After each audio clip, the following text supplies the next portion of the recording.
Growing up without our parents was a rough experience, but the worst happened when my brother got into drugs.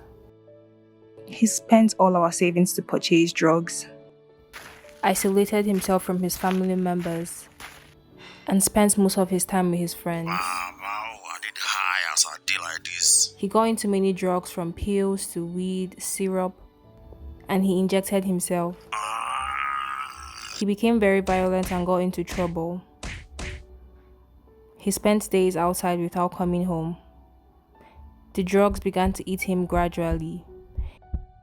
It was painful seeing him lose his mind, but it was more painful when we lost him forever. Stay safe. Don't do drugs. This is Narco Tales.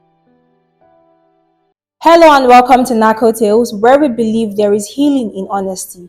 I am Netta Wedozie, and today our guest returns to share the part of his story that hurts the most, but also heals the most, the consequences and the comeback. So David, what were some of the biggest consequences of your substance dependence? The biggest consequences was constant issues with the law. Okay. Yes. Tell us about that. Okay, so for every time we gather at this so-called place we call jungle, usually it's an uncompleted building in a deserted area, and sometimes it's a primary school, and sometimes it's a secondary school.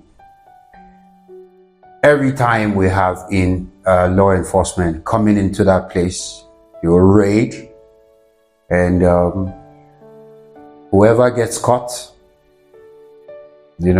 Gets in trouble. that's your cup of tea. So I, for one, found that as a serious consequence, because if I wasn't doing drugs, I wouldn't be caught in such predicament. True. Yes, so there was a time where law enforcement invaded a certain place in Kaduna, in Sabo, called Firoro. Place is called Firoro. They invaded it once on a certain Sunday. We scampered for safety, and then we escaped the first one. We went and stayed a bit, and later again, after like few minutes, we came back to the same place. They came again in like 7 trucks. They invaded the place. We ran. We still escaped. We went and hung out somewhere, and we came back again. So they invaded the place the 3rd time. You guys must have been really stubborn. You see, that's when you're under the influence, you don't actually think right. True. So, once is enough. Twice is more than enough. 3 times is, it's more than enough for you to know this is enough. But we kept going there. And unfortunately, some of the youth who were under the substance, there was a river close by. They jumped into it. I didn't jump. Some of them jumped into it. Some that could swim, they actually did swim to safety. Others that couldn't swim, they got drowned. Oh my yes, God. and I remember like 7 persons died. And the son of a certain prominent politician as at then also lost his life. We just heard that the law enforcement were sanctioned, but we didn't, of course, we were not close enough to follow through and know how the case turned out. But some of the people that we were together with got arrested, and nobody could go to this police station to seek for their release, because at just the mere look at you, they know you take substances. Yeah. So our worst nightmares was the police or the law enforcement or the NDLEA. And it was over time that I began to understand the mandate of the NDLEA, that I began to know, these people are even here to help us. They're not here to make our life miserable. Yeah. But I tell you, the average drug user in the street believes the NDLEA is out to get him or her. That's the narrative we're trying to change. Yes, of which is it's a very beautiful. At this point in time, you take this opportunity, send out the message. NDLEA is not against you; it's actually for you. True. If you are a drug user, if you're doing something else, they have a mandate to act on that. So I need to put that outside very clear. So that's a very huge challenge. I myself, I recall a certain police officer chased me, but I wonder why they target those areas every time because it's virtually every evening. And we're just looking for a space to escape from the whole thing that were happening around us and the house. And of course, you can't do the drugs at the house. So you have to look for somewhere to do that. Yeah. So that was a constant issue. You know, the chasing every day. And that was a consequence. That's on the side of the law. Health-wise, I now noticed I couldn't sleep anymore. Couldn't have a safe and sound sleep at night like any other person without struggling. That was a huge consequence that I got to realize that if I don't do something about this, it's going to really, cost me a lot. And then there were financial consequences. Obviously, of course, these things grow over time. When we started buying tramadol and DZ, it was like 15 naira or 20 naira. But currently now, according to one of the guys I was interacting with, it's like you could buy one pill of tramadol for like 800 or 1,000 naira. So imagine the kind of funds you spend on that. And then there's also mixing it with alcohol and other substances. So it's draining. Yeah. It drains you. And sometimes you don't have money. You have to just find money any way possible, depending on the level of how hooked up and strong you are, which is why some people always don't give drug users money. They say they are going to go and take this thing with it. You understand? So there is the economic consequences. Some of the money we have wasted on all those things, we were to have done something else with it. Yeah. It will have, been an entirely different case. And also, family became distant from some of us.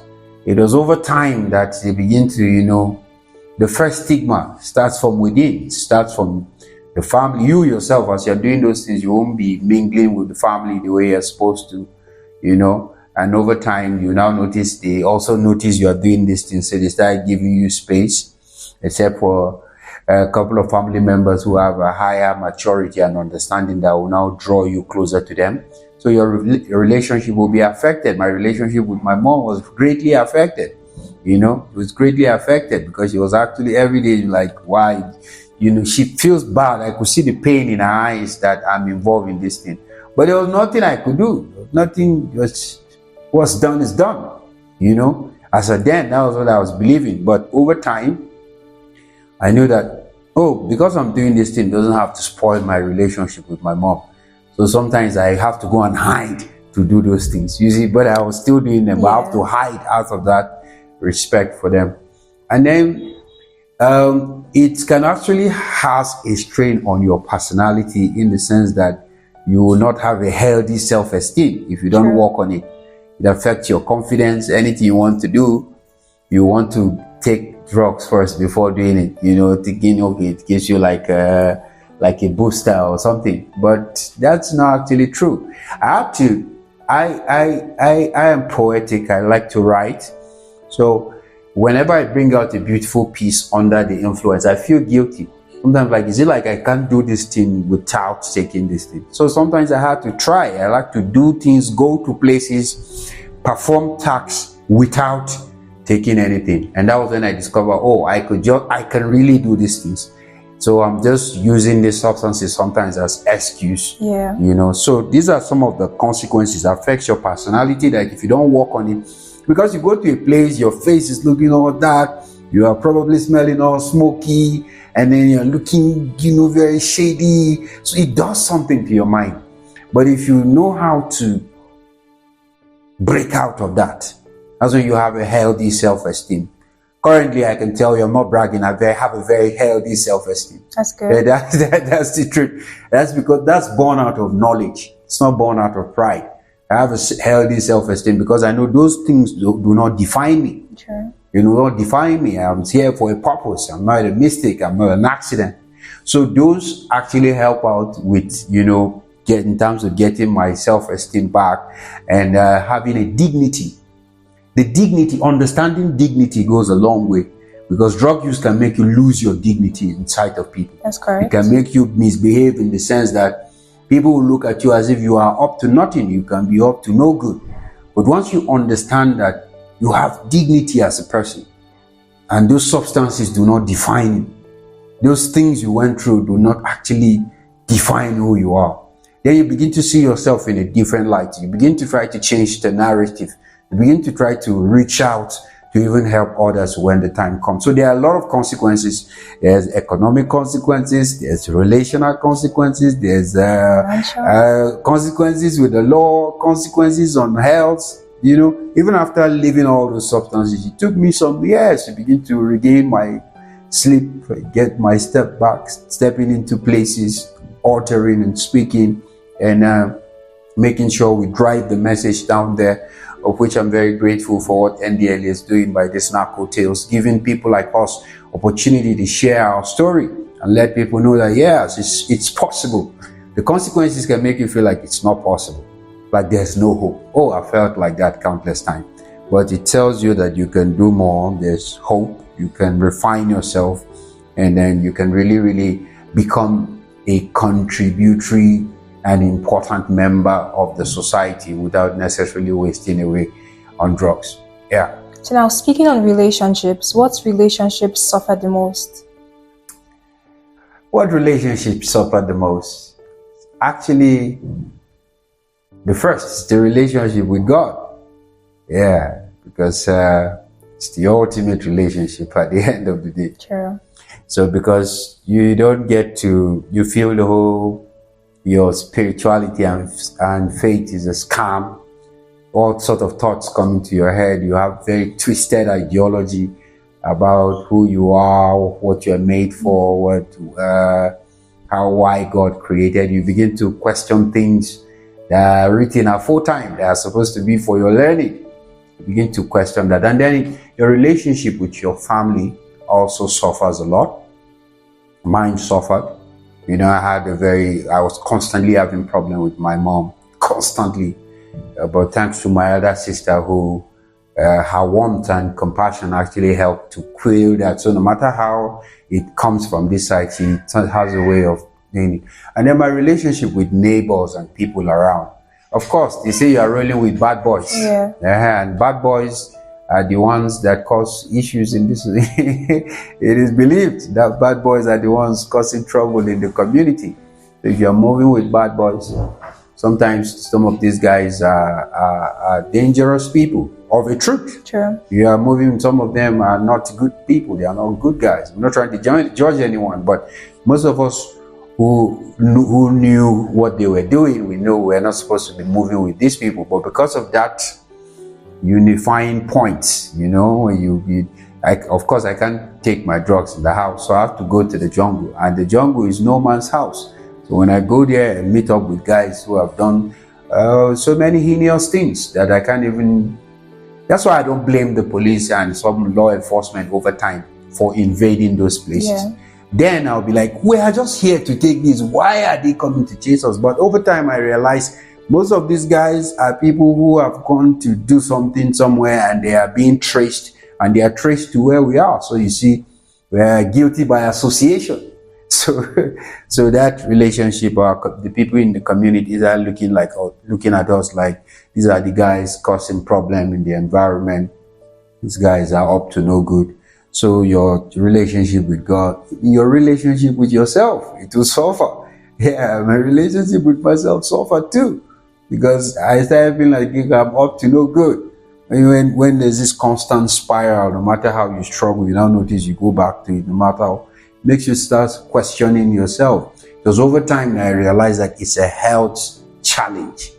Dependency is a health challenge, not a moral failure. True. That was when I had to forgive myself and start unlearning a lot of things. I actually unlearned a lot of stuff. A lot of things I was taught, I had to unlearn it. A lot of beliefs I had, I'm still even unlearning some of them.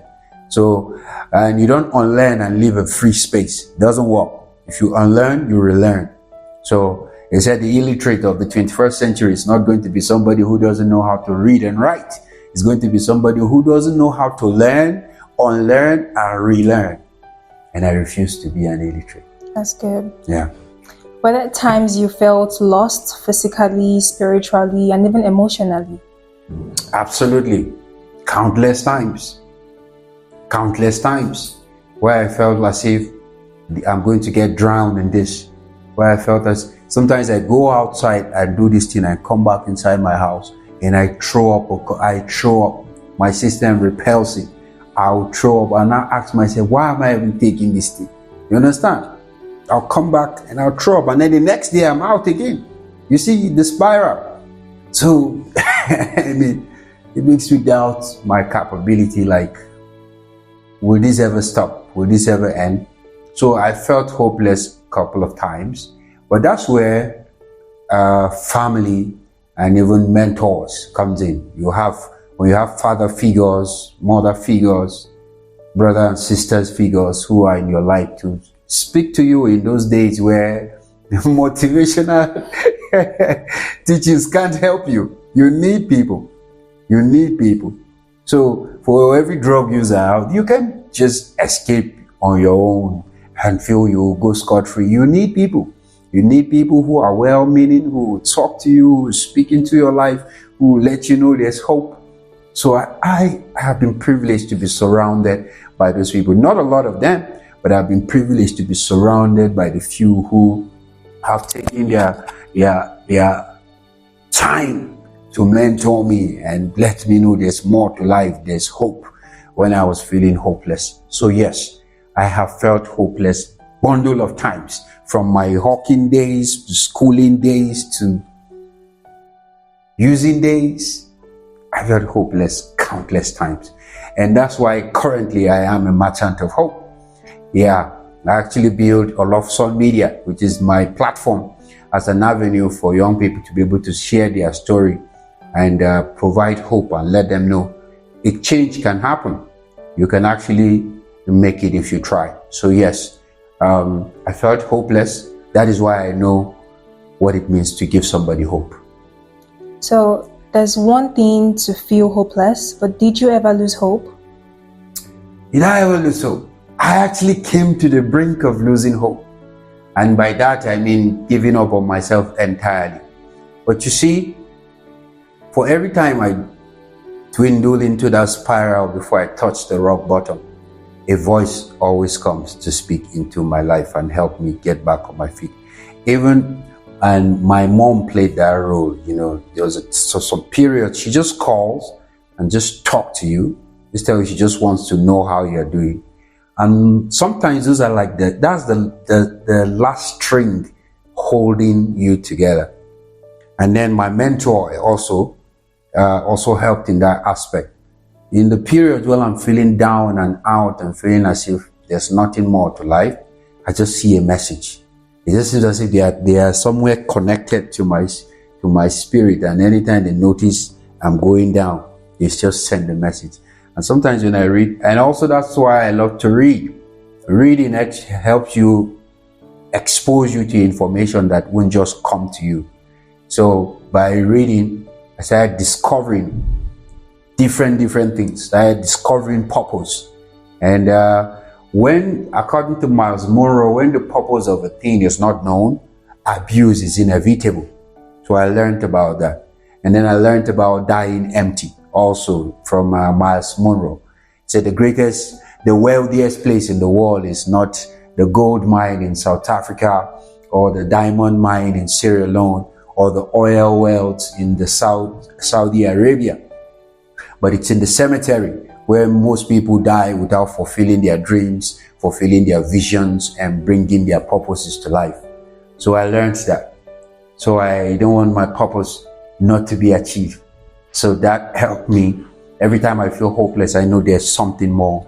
There's something to look forward to. There's something to look out for. That is why I'm here to represent every Nigerian youth who has tested one substance or the other, or is testing, or is currently in the web, to let them know that there is hope. I am a testament of hope. So yes, there is hope. Yeah. Right now, I wake up enthusiastic about the future, enthusiastic about helping others. And here we are. Here we are. Thank you. Thank you very much. We're taking a short break. When we come back, David will tell us how he found his way back home. Stay with us.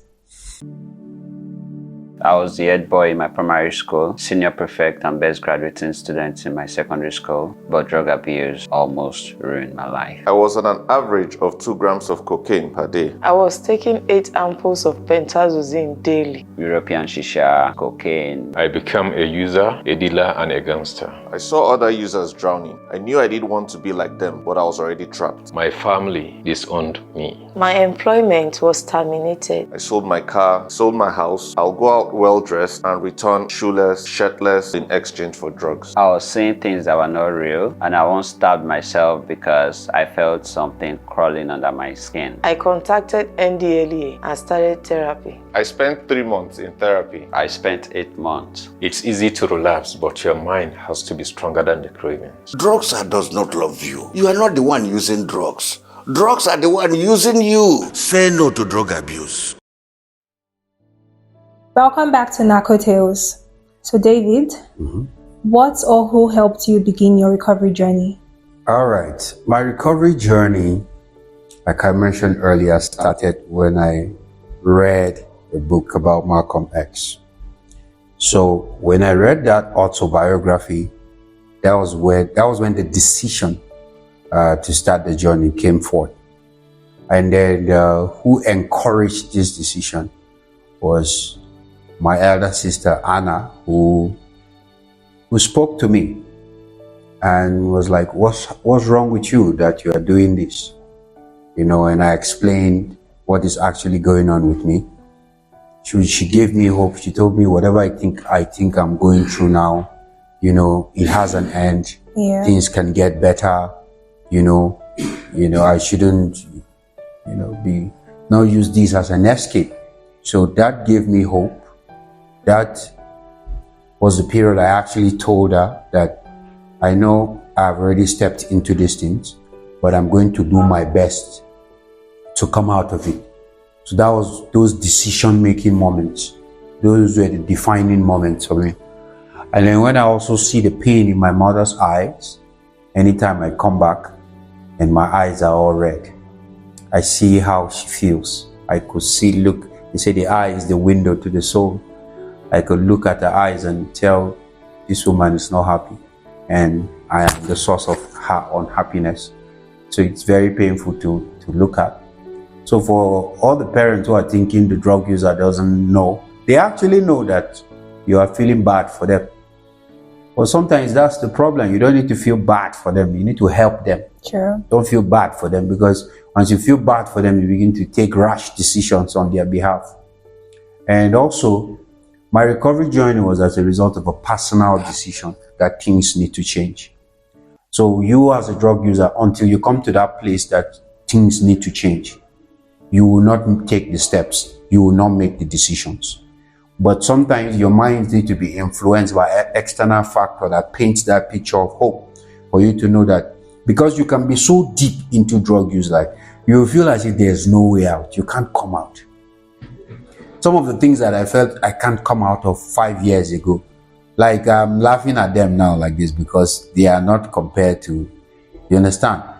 That's where you need to dislodge some mindset, dissociate yourself from some friends. You have to be really ruthless about it.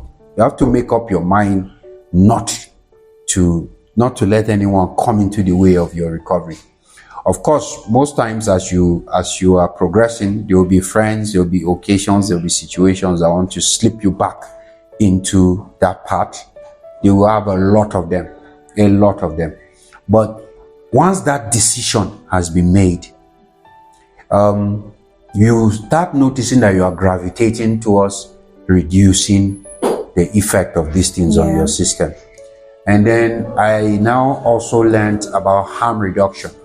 So when I learned about harm reduction, that also was a vista of hope that let me know that, unlike the method I was trying to use by just making a conscious decision that I want to cut off and just stay off the drugs, which doesn't always work, I could practice harm reduction, of which I noticed the organizations are already into doing that. Whilst I was in Gombe State, I had interaction with the Gombe State Command of the NDLEA, of which I'm very grateful to them. I like to acknowledge Mr. Olisai Meka Okafor. I have to really give it. I'm mentioning his name so that whoever knows him can know that he contributed. He always, come to our station to speak and encourage people, who are going through issues of drug use and dependence. We give him airtime alongside the NDLA command to come and, explain to the public. So having people come around to try to solve this issue also reinforced my conviction that this path I'm on is very important. And then I met DAFO, Drug Free and Preventive Healthcare Organization, and also came across Drug Harm Reduction Advocacy Network, of which I'm currently the program's lead, and still many more things to come. Those were those points and those avenues when I noticed even government agencies do come together and sit down and discuss issue of helping youths come out of drug use. So those were the points that reinforced my recovery. But then it was like something I was really afraid of, something I don't want to keep far away from me, because once my system start acting up, I have to run to those things. But after learning harm reduction, learning how to, knowing that poly substance use is not good, using different substances, cutting down on those things, and then change my cycle. I changed my cycle and I redefined what enjoyment means to me. Because to an average person who takes drugs, enjoyment is when you take drugs and you are just there, But I found a new meaning to enjoyment. Staying with my family, using those money I'm supposed to buy the drugs to cook some nice meal, eat, I redefined those things, and that helped a lot. And even if I find myself in atmosphere where these things are going on, it doesn't move me anymore. It doesn't move me. So those reinforced my recovery. So what are some of the things you've learned about yourself through this journey? Tell me cooking is one of them. I learned that I am resilient. Okay. Yes, I'm resilient, and I don't give up easily. I can't give up. It's not an option. I can't fail. It's not in my book. That knowledge made me didn't give up to drugs. I would have just said, oh, this is the end of my story. And then somebody who has a tough childhood I don't bring in, I would have chosen to join a criminal gang or belong to some. Oh, I've been taken a couple of times to different places for initiation, for cults, where I've turned it down because I didn't see anything in that. I've tried to be swayed by different groups, of which I refused. That's resilience. Yeah, so I am, in one word, I'm resilient. And resilient is born out of determination, dedication, and discipline. So yeah. If you met the younger you, the one who tried drugs for the first time, what would you say to him? Don't do drugs, you don't do drugs, you don't do CT, don't even experiment. They are lying. It looks cool on the surface. It's not cool underneath. So just don't try it. Yeah. Doing it at first starts like fun. Nobody goes in that they are going to get hooked on drugs. They go in because they feel it's fun. It's when you go deep, you now notice those people who introduce you to it, they will pull back and you are left alone. Your family will be suffering, you will be suffering. So to save you needless trouble, dear young man and young lady, don't just do it. Don't start waiting, fit finish. And that's what I have to say about that. I've told myself, no, don't do this. You have choose a different path. But you see, everything happens for a reason. So the reason is because if I didn't swim out of it, I won't be able to be talking with you here today. So even if you find yourself inside it already, for those, because not everybody will fall for the don't do drugs, I'm already into it. Yeah. Learn to know that there's more to life than taking drugs. You have a purpose, and drugs can cut you short from achieving that purpose. So if you want to achieve your purpose, fulfill your dream, and become a reasonable member of the society, you have to find a way of practicing harm reduction and eventually cutting off this drug use. This is my advice for any young person, especially my younger self back then in the years. And that's it. Thank you very much. Thank you for having me. You're welcome. That's it on today's episode. David's journey reminds us that even after the worst decisions, there is always a chance for a better ending. If you've watched this far, know this. Recovery is not a miracle, it's a choice, one that you can make. Join us next week for another life, another story, and another redemption. My name is Neta Wedozie, and I'll see you next time.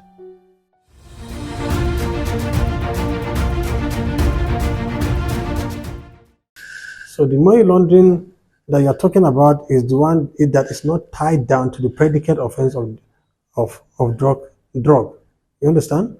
So that kind of money laundering investigation, we have power under Section 4 of the NDLA Act, which says if somebody is living above his means, is accumulating assets unabated, and you don't know where he got his money, you can apply under Section 4 and get the consent of the Attorney General of the Federation to investigate him, because his means of livelihood is not commensurate to his ostensible income. So you understand? So we have power to tie that law, but the Attorney General must give us the consent. Don't do drugs. Don't do drugs. Don't try it though. He go choke you up. He go steal your sunshine up. He go shock you up. He don't kill him any youth for my area. Even for your area. When you start it to stop, it no go easy. As you dey drag am go, he dey drag you down. Water come up for my eyes, oh.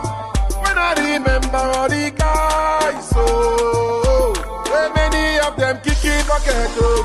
Some cut to socket, oh. Make we don't forget, oh. No dey talk it, oh. Say, don't do drugs. Rock up you see body, oh. Don't go wound your busy body. If you die, you go sad, oh. Oh yeah, help me tell somebody. Say, rock up you see body, oh. Body, oh. Body, oh. This message is brought to you by the National Drug Law Enforcement Agency, NDLEA.